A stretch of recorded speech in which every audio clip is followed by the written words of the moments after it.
Welcome to the Playhouse Theatre in Derry, Northern Ireland. This evening, we have the privilege of presenting to you 448 Psychosis by Sarah Kane. I am Michaela Brown, and I am the director. Working on this play has been one of the most challenging, but also one of the most emotional and rewarding things that I have ever done. And it has truly been an honor to work on this beautiful play. So I'd like to thank you for coming to see the show tonight and sharing in this experience with us. Sarah Kane was an incredibly gifted playwright. She was born in 1971 in England into an incredibly religious family. Sarah talked a lot about how devout she was as a child, but then as she got older, she really grappled with her faith. And she also struggled with depression. And these are things that come up in her writing.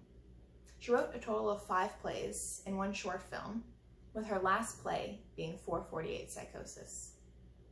In 1999, at the age of 28, Sarah Kane committed suicide.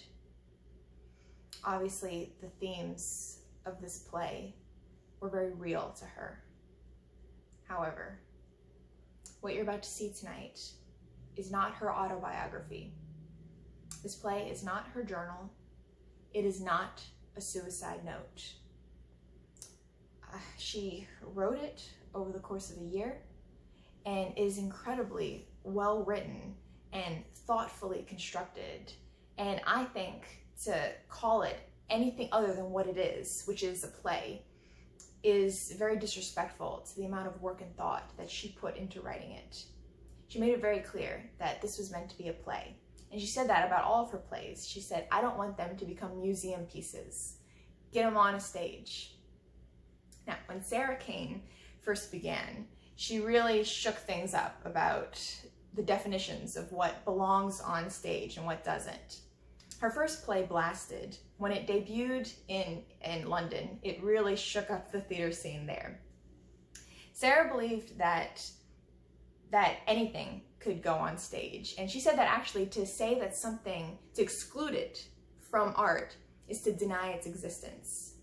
So Blasted had some pretty strong imagery. It was very shocking, it was very violent, and it was controversial. Some people would get up and walk out in the middle of the performance. Some people loved it, some people hated it. But Sarah would say, that's okay, bring it on. To her, it was that important. And that's what she loved about theater. She said, when you're watching television, if you don't like it, you can just change the channel. But when you're in the theater, if you get up and you walk out, it changes the whole experience of the play. And that was what was exciting to her. That's what made theater alive. And she loved that it was impossible to have 2 identical shows. Now, when I first read 448 Psychosis, I had a lot of questions. The text only loosely defines characters and setting, and I didn't exactly understand the meaning behind every line. However, I also knew that I had never seen a piece of art or read anything that depicts depression as accurately and in such a raw fashion as Sarah does in this play.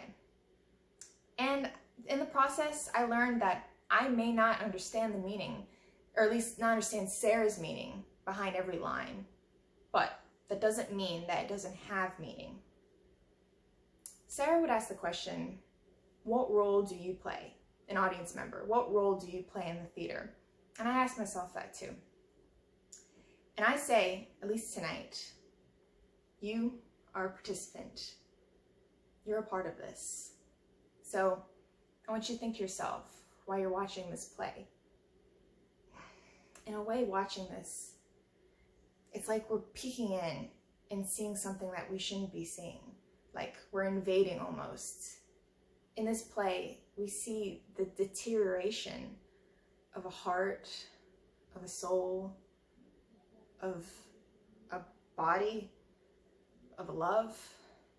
We're watching this happen. So what do we do with that? We can't just sit and watch. We have to take this out of the theater. So let's get to work.